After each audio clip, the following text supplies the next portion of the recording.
NBC News has officially axed former Republican National Committee Chair Ronna McDaniel just days after hiring her as a paid political analyst. This follows the pressure from journalists and on-air TV personalities that were disagreeing with the idea of giving an election denier a paid platform. Remember, she was supposed to get paid $300,000 a year for what? I don't know. NBC Universal News Group President Cesar Conde said in a memo to staff, quote, "There is no doubt that the last several days have been difficult for the news group." Understatement. Okay. A lot of people very, very angry. A lot of viewers very, very angry, as well as staff. Even Chuck Todd spoke out against this. Chuck Todd.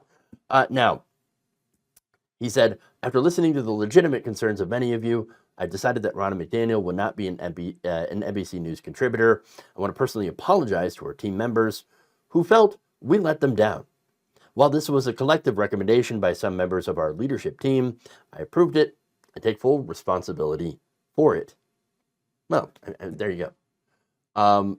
Look, I don't think there should be any room on the news for people who try to overturn legitimate elections. Okay? It's not about her having conservative opinions. No, it's about trying to overturn an election. Remember, as head of the RNC, she was involved in a phone call in 2020 to try to pressure Michigan County officials to not certify the vote from the Detroit area. What, did they think that Detroit was going to go for Donald Trump? No, Joe Biden was massively leading in Detroit. McDaniel told the officials regarding the certification, quote, "Do not sign it." And then added, "We will get you attorneys. We'll get you lawyers. Just don't certify the win." And in the years since, McDaniel had continued to claim that there was problems with the election and that Joe Biden didn't win it legitimately.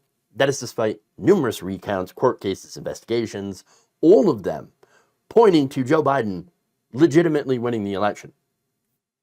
So, either McDaniel is a crank and believes all this nonsense, or more likely, and this is what I personally believe, she did it to stay in power at the RNC and to get paid. She sees where the Republican Party is gone. They're all election deniers now.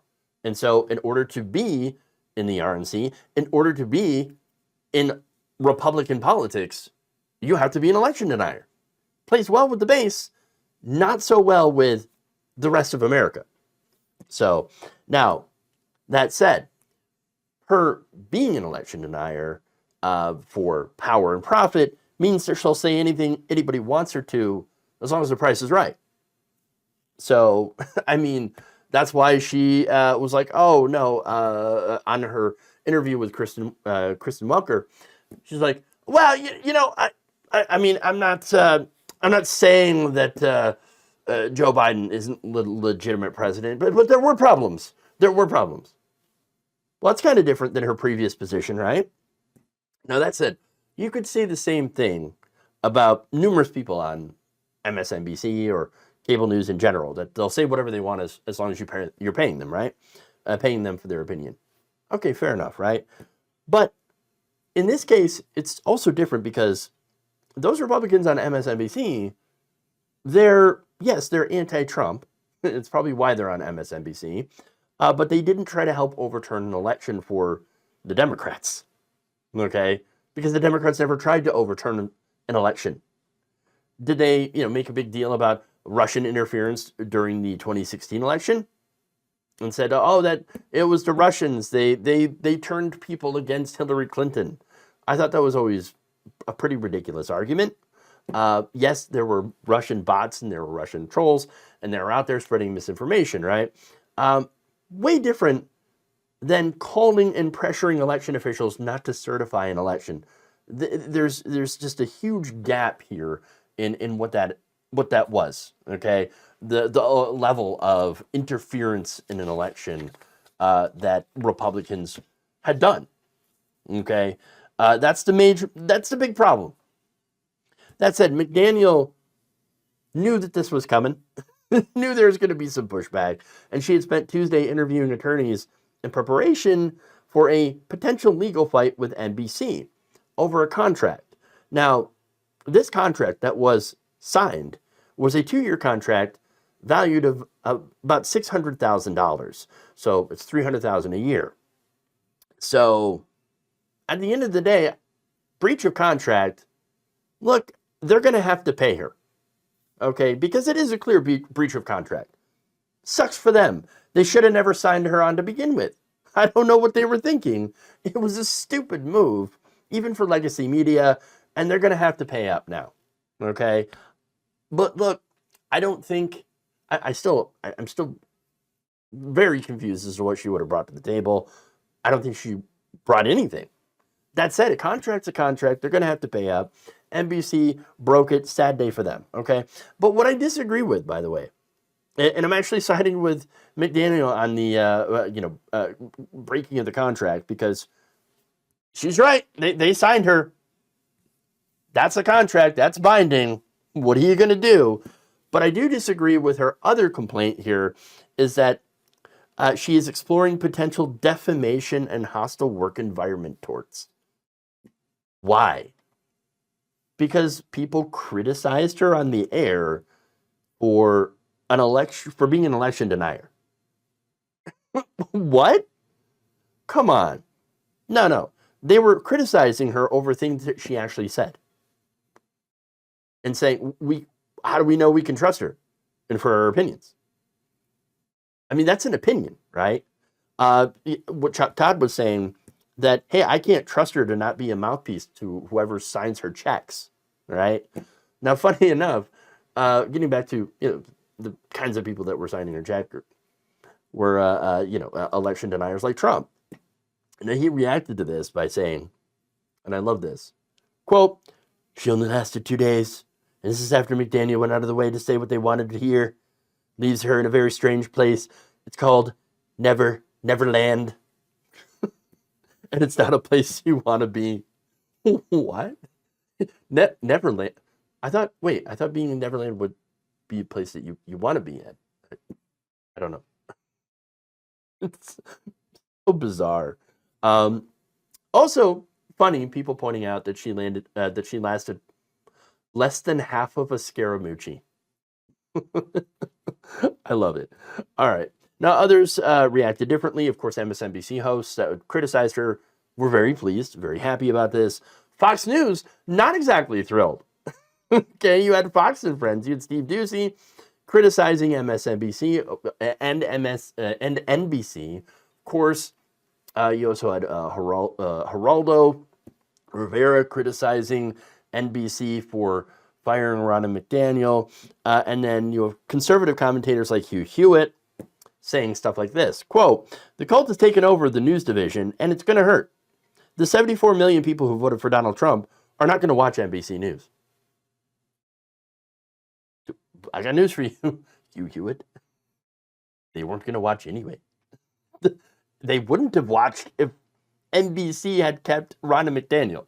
It's not exactly like she was, a favorite among MAGA people. Okay, they didn't like her either, despite the fact that she, yes, is an election denier. Doesn't matter.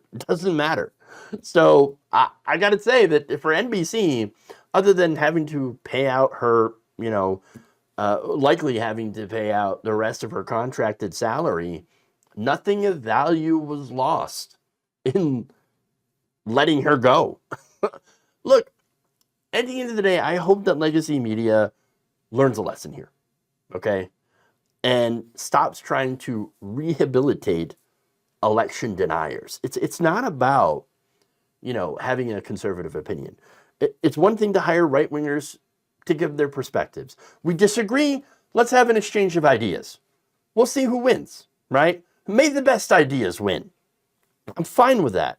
Let's have good faith debates, as long as they're good faith, right? It's boring living in an echo chamber. I understand that, but this is not an example here, because what election deniers bring to the table are not ideas that you can challenge. It's a dogma. That's all it is. It is something that they cannot prove, but cling to it like a faith. You can't have an argument on that when one side does not believe in reality. Okay? Not only that, but it also legitimizes the position that, well, there was lots of questions in the election and it could be fraud. No, this is something that undermines the peaceful transfer of power. Our country relies on that peaceful transfer of power. That's how the United States stays united. Even under presidents where half the population might despise them, we still have trust in these elections, right? And we had that trust, or we should have that trust, that even though this person got into power, we're not exactly in favor of them. It's because we had bad strategy, or we didn't get out the vote well enough, or things like that. Or the candidate did not, do a good job of laying out a vision. And that's why our side lost. We'll get him next time, right? We'll get him next time. That trust is no longer there. For a lot of Americans, now they believe that any election that they lose is automatically because of cheating and fraud that they can't prove. Now, that's not a good thing when you have a significant amount of people, the voting public, that no longer trust in the system and no longer trust in the peaceful transfer of power, which means that certain people will not want to transfer that power peacefully. They'll want to hold on to that power in any way they can, and they'll use this voter fraud narrative that is unproven to try to keep their claim. And that is the real danger here in legitimizing these views, which is why Ronna had to go. It's already bad enough that you have Newsmax, that you have Fox News that will legitimize these views. You can't have that on legacy media.